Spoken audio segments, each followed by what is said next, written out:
बहुत समय पूर्व एक प्राचीन राज्य था।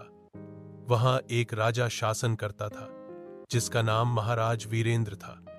उसकी दो पत्नियां थीं। पहली रानी जिनका वंश राजसी था और दूसरी रानी जिनका वंश साधारण था। दूसरी रानी ने एक पुत्र को जन्म दिया, रघुवीर।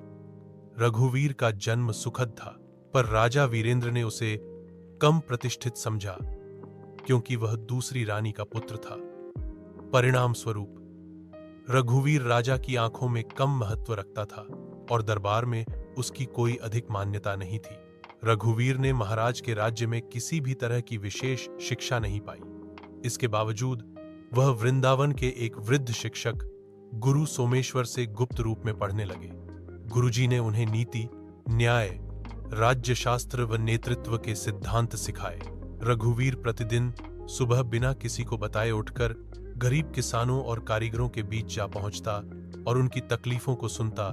फसल की कमी, पानी की समस्या, खड्डों में पानी भर जाना, कच्चे घरों की मरम्मत आदि।